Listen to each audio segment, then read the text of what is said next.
Olá pessoal, boa noite. Boa noite a todos, sejam bem-vindos. Eu vou aguardar um pouquinho para esperar um pouquinho o pessoal entrar, para a gente começar com o nosso bate-papo dessa noite, a nossa live, falando de qual é o papel, qual é a importância do papel do nutricionista do esporte dentro do Endurance, né? Qual é o que o nutricionista do esporte, o nutricionista do Endurance precisa prestar atenção e o que é relevante para que ele esteja utilizando na conduta dele. Bom, alguns dias atrás eu abria, só para a gente aguardar um pouquinho enquanto o pessoal entra, eu abri uma caixinha de perguntas e a gente recebeu várias perguntas sobre o nosso curso, nosso próximo curso. A gente não tem data ainda, mas logo ele vai sair. Então acompanhem aí pelas nossas redes sociais que a gente vai estar divulgando aqui. O primeiro curso foi super sucesso, a gente adorou. Realmente a resposta foi muito legal, então em breve estaremos abrindo novas turmas. Fiquem ligadinho aí. Bom, agora voltando um pouco do nosso assunto sobre a nossa live de hoje, qual é o papel do nutricionista esportivo no Endurance? Bom, o nosso principal papel, a gente precisa ter em mente que é como a gente vai levar esse nosso atleta, esse atleta que está vindo nos procurar, a melhora da performance dele até o objetivo, né? Ou seja, a primeira prova, ou seja, a prova que ele já fez outras, ele quer atingir um tempo melhor, ele quer buscar uma vaga para o Mundial, ele quer buscar uma vaga para uma prova específica que precisa de um tempo específico que ele esteja fazendo, conseguindo. Então, o principal papel do nutricionista é como a gente vai direcionar o nosso atleta à melhora da sua performance dentro do objetivo dele. Às vezes pode ter até mesmo atletas que venham nos procurar que ele não tem um objetivo de performance, né? Ele quer realmente melhorar a qualidade de vida, muitas vezes ele busca uma atividade física, é um nutricionista do esporte para perda de peso. Então a gente precisa conhecer qual é a demanda, qual é o objetivo desse paciente para a gente conseguir direcioná-lo da melhor forma. Então eu vejo que esse é o principal papel do nutricionista, é entender qual é a demanda desse atleta, desse nosso paciente e conseguir levá-lo à melhora da sua performance.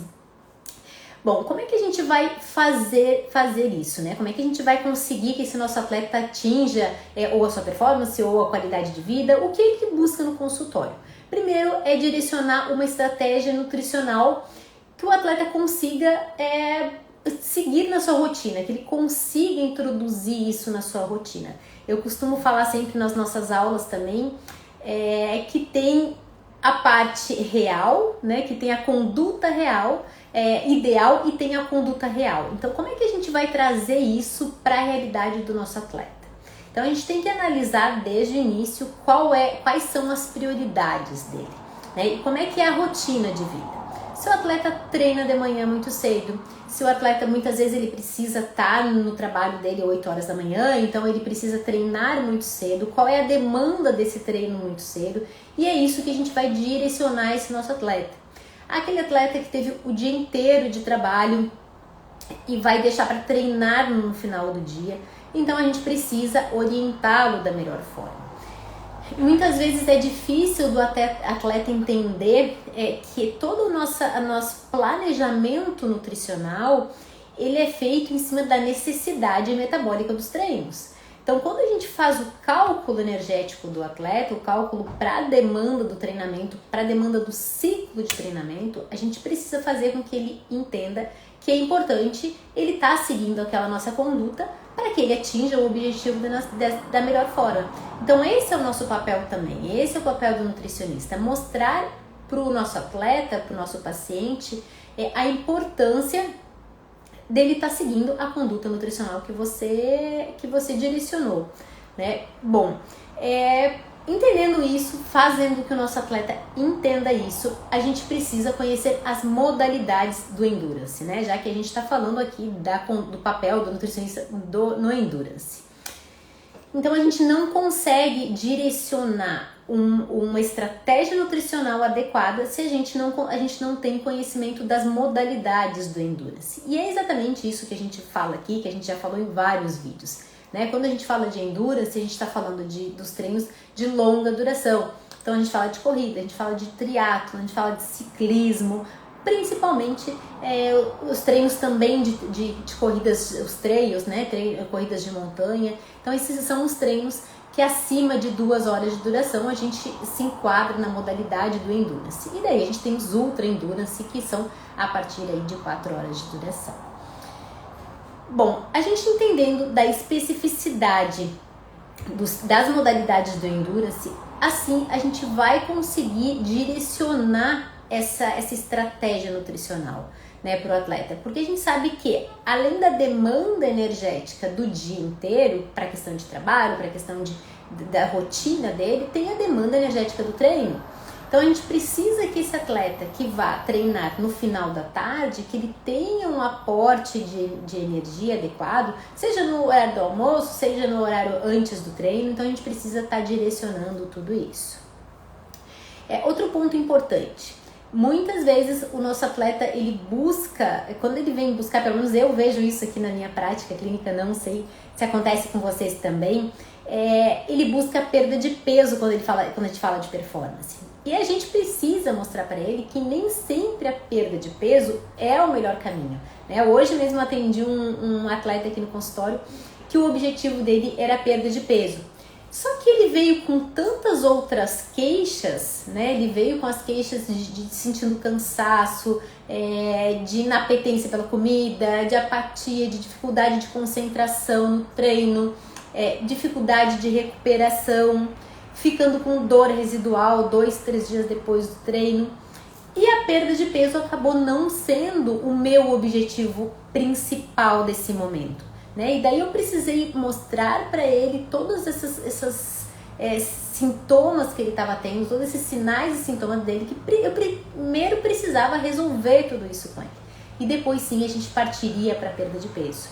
Porque se eu não resolvo todos esses problemas, todas essas alterações metabólicas que ele me mostra que está tendo, ele já trouxe alguns exames. Então a gente viu ali que tinha também umas alterações em exames. Se eu não ajusto, eu não modulo todo esse sistema, não modulo esse intestino, eu não consigo tirar ele desse estado que ele está, todos esses sintomas que ele está sentindo, eu não vou conseguir fazer com que ele perca peso. Porque a perda de peso com uma restrição calórica nesse momento, talvez eu correria o risco dele se sentir mais fadigado, mais cansado. Então isso também o papel do nutricionista mostrar para ele que muitas vezes o primeiro objetivo da procura dele no consultório não é o que realmente vai ser, a nossa conduta não vai ser direcionada para isso, né? E ele entendendo das nossas prioridades, da nossa visão de como é que ele tá e como é que a gente precisa que ele chegue, que ele se sinta, que ele fique de uma forma que ele consiga depois sim perder peso, que ele consiga executar os treinos, que ele consiga melhorar todas essas queixas dele. Então a gente precisa mostrar para ele primeiro dessa forma. E muitas vezes também relacionado ao peso, ele não relaciona, ele fala de um peso bruto, um peso lá da balança, e ele não pensa na composição corporal. Muitas vezes eu vejo atletas que têm um percentual super baixo, um percentual de gordura super baixo, mas ele é um atleta pesado, porque ele tem bastante massa magra, né? Um atleta que veio de uma outra modalidade, que demandava um aporte de massa magra maior. E daí a gente diminuir o peso livre de gordura, diminuir a massa magra é muito mais delicado, né, do que a gente perder a gordura. Então a gente mostrar para ele que o que realmente a gente precisa se ater quando a gente fala de peso é a composição corporal, também é importante, também é um direcionamento do nutricionista, né? Eu vejo que a gente consegue sim, tudo que a gente explicar para o paciente como vai ser a nossa conduta e qual é o objetivo, a gente tem um feedback e uma assertividade muito maior, porque ele acaba também entendendo isso e também sendo mais fiel à nossa prescrição. Então esse é outro ponto que eu acho extremamente importante, que eu vejo extremamente importante. Então a gente pensar na composição do atleta, composição corporal do atleta, mostrar para ele, se a questão for perda de peso, que a composição é mais importante do que o peso bruto, né? Que muitas vezes ele não consegue chegar naquele peso em função da composição corporal dele.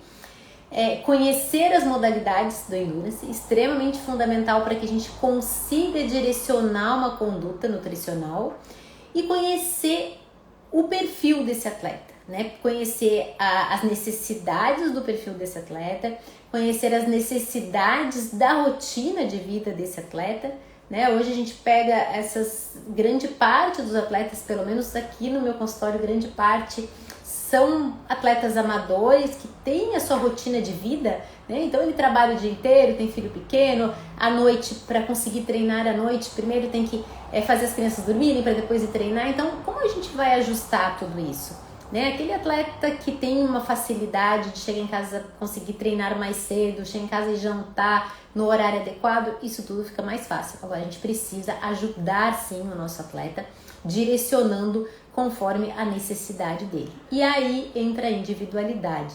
Né? A gente fala tanto aqui, fala tanto no nosso curso, que dentro do Endurance a gente precisa sim respeitar a individualidade. Senão a gente não vai conseguir ser assertiva aí na conduta nutricional do nosso atleta. Bom, quando a gente fala de conhecer as modalidades do Endurance para ter um bom direcionamento, a gente fala das fases de treinamento dessas modalidades. Né? A gente sabe que o treinamento ele é direcionado para um objetivo, então a gente tem aí um macrociclo, onde a gente tem mesos e microciclos. Cada fase de treinamento tem uma demanda energética específica. E aí a gente precisa, isso são cálculos, a gente precisa calcular qual é a demanda energética para aquele atleta, para aquela fase do treinamento. Então, às vezes o atleta se preocupa muito com a restrição de carboidrato para perder peso. Poxa, a gente tem determinados treinos que sim, a gente precisa desse carboidrato para fazer com que esse atleta tenha uma melhor adaptação metabólica naquele treino. E uma melhor adaptação metabólica naquele treino vai resultar em melhora da performance. Então a gente precisa fazer junto com o nosso atleta, mostrar esse cálculo energético para o nosso atleta conforme a demanda do treinamento. E isso depende de cada fase desse treinamento. Quando a gente fala também de fases de treinamento, a gente fala muito dos recursos ergogênicos. E muitas vezes o nosso paciente vem no consultório já querendo um recurso ergogênico, já querendo uma suplementação para otimizar a sua performance ou para diminuir cansaço, enfim, para levar a melhora da sua melhor forma. Né? E o que eu sempre falo para o paciente? Primeiro, a gente precisa adequar a alimentação. Então, sem a gente adequar a alimentação, sem a gente conseguir modular todos aqueles sinais, aqueles sintomas que ele tem, a gente não precisa estar já de início lançando mão desses recursos ergogênicos. Eles são a nossa cereja do bolo. Né? Então, vamos deixar esses recursos ergogênicos para o momento ideal e para a fase específica do treinamento. E daí também, o nutricionista que vai trabalhar com Endurance precisa entender qual é a fase do treinamento específica para cada recurso ergogênico, para cada suplementação. Agora a gente está numa fase, agora algumas provas foram adiadas, aqui muitas provas de Endurance foram adiadas no nosso calendário, mas a gente já estava num período de treinamento muito próximo de algumas provas que acontecem aqui no Brasil, aqui em Santa Catarina, em Florianópolis acontecem algumas provas de Endurance, umas provas de triatlo, que a gente já estava com um calendário desse macrociclo. Muitos atletas estão com esse calendário para outras provas também, e aí a gente precisa saber o que utilizar em cada fase desse treinamento.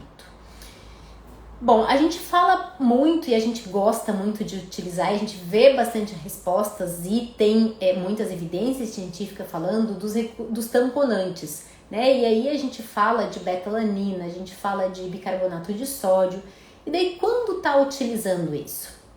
Né? E a gente como profissional que vai estar conduzindo esse atleta, é importante que a gente utilize o suplemento na fase do treinamento específica.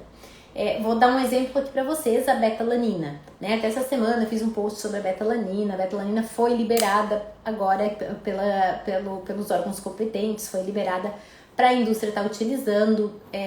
E a gente tem agora mais fácil acesso. A betalanina é um tamponante, é super interessante, tem muitas evidências mostrando fatores bem positivos, se mostrando com boas respostas, né? Só que a beta-alanina, o que as evidências nos mostram? Que a gente vai ter uma resposta ali de 12 a 24 semanas.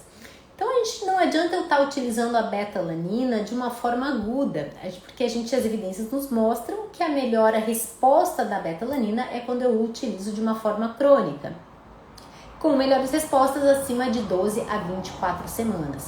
E aí a gente vai estar utilizando em torno de 3,2 até 6 gramas ao dia. Então, isso a gente precisa entender, né? Quando a gente fala de endurance, a gente precisa entender de periodização. Então, se eu tenho uma prova que vai acontecer em maio, eu vou estar utilizando a beta-alanina, talvez ali 2 meses antes, 3 meses antes. Então, eu vou começar a utilizar em fevereiro, março, essa beta-alanina para eu ter a melhor resposta dela lá quando for acontecer o objetivo, a prova alvo do meu paciente, né? O seu objetivo. E daí tá utilizando essas dosagens que a gente vê as evidências sendo positivas. Né? Por que a beta-alanina, as evidências também nos mostram que o ideal é que ela seja utilizada fracionado ao longo do dia, em torno de 3 a 4 vezes por dia. Melhorando a biodisponibilidade, melhorando principalmente a parestesia, reduzindo a parestesia. Parestesia é um formigamento que dá normalmente nas extremidades, quem não usou, eu aconselho que use para sentir como é que é esse formigamento, até mesmo lembrando sempre o paciente disso, dessa possível parestesia, que é algo esperado. Eu nem vou dizer que é um efeito colateral, mas é algo esperado já em função de ter essa ação tamponante, né? Outro suplemento que é também utilizado com essa mesma função de tamponante é o bicarbonato de sódio. E daí, diferente da beta-alanina, o bicarbonato de sódio ela tem respostas no uso agudo, né? E aí a gente pode sim estar utilizando em várias fases do treinamento, porque eu vou estar utilizando, tendo essa resposta muito rápida. Normalmente se utiliza em torno de 60 minutos antes do treino. Única, porém, do bicarbonato de sódio é o desconforto gastrointestinal, que várias evidências nos mostram que pode acontecer. Na minha prática clínica, não tenho muitos atletas que usam não, apesar de ser um suplemento de fácil acesso, do custo-benefício ótimo. Ele tem um custo bem baixo, mas em função desse desconforto gastrointestinal. Porque a quantidade que se tem que se utilizar do bicarbonato de sódio é um pouco mais alta. A quantidade vai aí de 0,2 a 0,4 gramas por quilo de peso. Então, um atleta aí de 70 quilos vai utilizar lá 20, 30 gramas de bicarbonato de sódio. E isso sim já gera um desconforto só pela quantidade de consumo. Então, eu vou estar utilizando ali uma colher de sopa, às vezes 2 colheres de sopa. E outro dia uma paciente me passou um relato muito interessante. Ela disse: Jana, parece que eu estou tomando água do mar. E é exatamente isso, é muito salgado. Ivone perguntou aqui se encontra o bicarbonato de sódio em cápsula para comprar. Então, Ivone, o problema pela quantidade dessa dosagem, a gente não consegue tomar em cápsula. Isso daria 20, 30 cápsulas e acaba sendo inviável. Então, o bicarbonato de sódio vai ser em pó mesmo, como tu encontra em loja de suplemento ou até mesmo no mercado.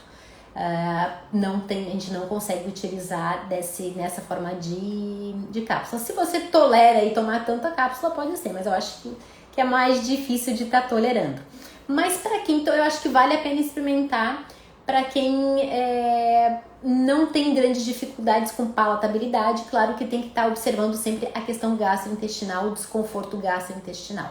Então eu aconselho em utilizar aí em treinos mais curtos, em treinos que você tem um suporte melhor, ele está mais próximo de interromper aquele treino se for o caso. Mas tem boas evidências, tem ótimas evidências falando bem do bicarbonato, e as experiências que eu tive com atletas gostaram da resposta, tá? Acho que vale a pena.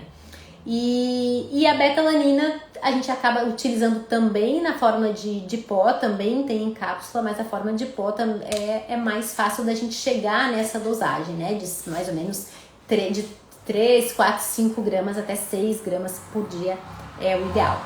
E você que é nutricionista, não esqueça de avisar para o seu paciente da parestesia, porque às vezes ele pode achar que está tendo algum desconforto, que está tendo alguma alteração aí, algum tipo de alergia, alguma coisa assim que o paciente já me falou, perguntou isso e não é um efeito mesmo da betalanina. Então a gente precisa entender qual é o período, a fase do treinamento para o suplemento específico, é isso que a gente está falando. Outro suplemento super legal para a gente estar utilizando, principalmente para recuperação, para diminuir processos inflamatórios, é o ômega 3. Cada vez mais a gente tem evidências mostrando do benefício do ômega 3 utilizado por atleta. Porém, numa dosagem aí de 1,5 a 2 gramas de EPA. O único porém é que a gente precisa avaliar a fase do treinamento para ele não interferir nessa adaptação metabólica aos treinamentos. Então ele pode competir sim, interferir nessa fase. Eu gosto de utilizar o ômega 3 lá na fase de que já está saindo dos treinos específicos, né? Entrando no pré-competitivo. Onde a gente precisa estar preparando muito esse atleta para essa prova que já está quase chegando. Então, o ômega 3 é super interessante, acho que é importante também vocês estarem colocando. Claro que a gente tem especificidades, né? Eu já falei em outra live outro dia, vamos avaliar se esse atleta é um atleta que está vindo de alguma lesão, a gente precisa fazer com que ele recupere mais rápido. Talvez ele estando fora do treino, ele não vai gerar essa adaptação igual. Então, talvez eu entrar com uma carga de ômega 3 é mais interessante nesse momento para otimizar esse processo de recuperação do que eu deixá-lo sem esse ômega 3 pensando na questão de adaptação. Mas se ele não vai estar em treino igual, ele está recuperando de lesão, então a gente não vai ter o que interferir. Então, por isso que é tão importante, além da fase de treinamento, a gente conhecer muito aquele atleta. E sempre perguntar, todas as consultas, perguntar ao máximo, né? Tentar entender como é que ele tá, como é que tá respondendo o intestino, a suplementação, como é que tá a fase de treino, se ele tá conseguindo cumprir o treino todo, isso tudo vai nos dando um indicativo o que a gente precisa estar utilizando com ele ou não nessa suplementação. Ivone tá perguntando também, o ômega 3 seria 2 cápsulas ao dia? Ivone, não tem como a gente saber quantas cápsulas porque depende da concentração de cada suplemento. Então, dependendo da empresa, eles usam um tipo de concentração diferente. Então, o que você precisa ter ali nos valores nutricionais, na tabela nutricional que está atrás da sua embalagem, você vai ver ali que tem a quantidade de EPA e de DHA. E o que a gente está falando aqui principalmente é de EPA, então tem que ser de em torno de 1 a 2 gramas de EPA na dose. Então você vai calcular ali se vai dar um comprimido, 2 comprimidos ou 3 cápsulas na dose. Então isso que é importante, não tem como a gente saber, que depende muito aí da empresa do fabricante, certo? Bom, voltando um pouco quando a gente fala aí dos suplementos com essa característica anti-inflamatória e de antioxidantes, a gente fala também dos polifenóis. E daí os polifenóis, a gente tem que também lembrar disso, que depende muito da fase do treinamento. Não é interessante a gente estar utilizando nenhum suplemento por nada, Ivone. Obrigada pela participação. Não é interessante a gente estar utilizando nenhum suplemento à base de polifenóis nessa fase específica do treinamento, porque também a gente pode estar interferindo nessa adaptação aí aos treinamentos. Porém, quando a gente chega lá na fase pré-competitiva, onde a gente precisa sim otimizar ao máximo a recuperação desse atleta, daí sim é interessante a gente estar utilizando aí um pool de polifenóis. E a gente tem a quercetina, gosto bastante de utilizar na forma lipofílica, e daí pode estar utilizando em torno de 200 a 300 miligramas. Resveratrol também é interessante a gente estar utilizando em torno de 50 miligramas, e daí pode fazer um pool com esses, tanto com resveratrol quanto com quercetina. Eu acho que é bem interessante a gente estar utilizando. Epigato, catequina, galato também eu gosto de estar utilizando em torno de 120, 200 miligramas, 150, 200 também é interessante estar utilizando. Também a gente pode estar utilizando através de chás, o chá verde também gosto de colocar bastante nessa fase de recuperação, onde eu preciso recuperar esse meu atleta para que ele chegue na prova da melhor forma e aí com essa recuperação ao máximo otimizada. E daí também utilizar o ômega 3 nessa fase. Então olha o quanto que é importante o nutricionista que quer trabalhar com endurance entender de todas as fases de treinamento e de toda a demanda desse treinamento, né? Então a gente sabe que o aporte de carboidratos também vai mudando conforme a demanda do treino. Então eu parto lá de 3 gramas por quilo de peso no estágio inicial, no período de base, 3, 4, 5 gramas, e eu vou acabar esse planejamento nutricional dentro da periodização de treinamento com 10 gramas pré-prova, né? Então o aporte vai mudando conforme a necessidade do treinamento, a demanda do treinamento. E daí a gente precisa estar entendendo isso e estar mostrando para o paciente qual é a necessidade para ele ter essa frequência no consultório, porque a gente precisa estar mudando os cálculos da dieta para que ele continue tendo a melhora no desempenho dele, né? Então eu vejo muito o atleta que quando ele chega aqui no consultório, lá nos treinos específicos, onde ele está com um volume de corrida muito alto, um volume de natação, de ciclismo, enfim, qualquer uma das modalidades, e ele está se sentindo muito cansado. Poxa, e ele tá seguindo, muitas vezes ele me diz, eu tô seguindo lá a primeira estratégia nutricional. Então ele já tá lá na segunda fase, na terceira fase de treinamento dele, e ele tá seguindo a nossa primeira estratégia. E é lógico que ele vai estar, que todos esses sintomas que tá aparecendo nele é em função de uma deficiência energética, porque a demanda de do treinamento aumentou muito. Então isso que a gente precisa entender com o nosso atleta, né? Outro ponto importante é naquele período onde ele tem os treinos específicos, onde ele está simulando muito próximo do volume de prova, a gente está fazendo todos os testes nesse momento, né? Os testes dos suplementos e dos alimentos que ele vai estar consumindo durante a prova. Eu sempre falo que a prova ele vai replicar o que deu certo nos treinos. A gente não vai experimentar nada, ele não vai testar nada, embora alguns atletas se aventurem ali próximo da prova, mas não com o nosso direcionamento. A gente tem que ter uma conduta e um direcionamento muito certo e muito forte para o nosso atleta, que ele não pode sair daquilo que a gente veio fazendo, de toda aquela logística durante os treinos todos que a gente veio treinando. Não é no pré-prova que ele vai mudar aquilo que está dando certo. Eu sempre falo para o meu atleta que fazendo tudo certo ainda tem chance de alguma coisa dar errado, e daí a gente sabe que entra a questão emocional, a questão de descanso da semana, o quanto ele conseguiu cumprir de todo o planejamento de treinamento. Então, quanto mais fiel ele for à alimentação, à suplementação, a gente consegue ser mais assertivo, certo? Bom, a gente precisa pensar também que a gente vai levar esse nosso atleta até o objetivo dele da melhor forma se ele seguir a nossa estratégia, né? E depois da prova? Aí eu sempre acho que eu sempre vejo como um grande desafio. Porque depois da prova o atleta não quer mais nem saber de seguir planejamento nutricional, seguir dieta, ele não quer mais nada disso. Eu, como atleta, vejo isso também, que é um momento que a gente quer relaxar um pouco de toda aquela demanda que a gente teve ali no pré-prova e todos os ciclos que antecederam. Mas a gente sabe que dentro do Endurance as provas têm uma exigência muito alta, né? Uma exigência metabólica muito alta. E aí a gente precisa recuperar aquele organismo ao máximo. Até porque quem treina e quem faz uma prova boa vai chegar aí 2, 3 dias depois da prova, já vai estar voltando a uma rotina de treino. Claro que em baixa intensidade, em baixo volume, mas ele vai estar voltando. E daí o quão melhor ele tem essa recuperação no pós-prova, mais rápido ele vai estar recuperado para voltar ao treinamento. E o pós-prova, ele não está relacionado somente o término da prova e o que ele vai consumir depois, e sim toda aquela estratégia que vai ter ali dependendo da prova que foi da demanda. Ele vai ter ali 5 dias, 10 dias de recuperação, 15 dias de recuperação de uma prova.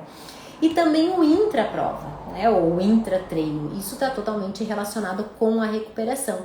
Então, aquele atleta que costuma não consumir nada durante um treino longo, eu sempre tento mostrar para esse atleta que não é só o treino, tudo, até ele vai conseguir fazer o treino, porque talvez ele esteja já condicionado, tem uma capacidade, de uma resistência que ele vai conseguir executar o treino. Mas o quão melhor poderia ser o treino se ele fizesse dentro de um planejamento adequado, e o quão melhor seria a recuperação dele para o treino seguinte. Então isso a gente tem que pensar, colocar na estratégia nutricional do nosso atleta e mostrar para o atleta a importância dele seguir esse intratreino e o pós-treino para que ele tenha essa recuperação adequada, e daí ele vai se manter no treino, conseguindo se manter no treino aí durante todo o ciclo. Uma coisa que a gente sempre se preocupa é não ter a quebra do treino, né? Não ter a quebra do ciclo de treinamento. E isso se dá por quê? Se dá pela lesão que o atleta pode vir a ter, a desenvolver uma lesão, por queda de imunidade, muitas vezes por cansaço, fadiga, que pode caminhar aí para o overeating e depois para o overtraining.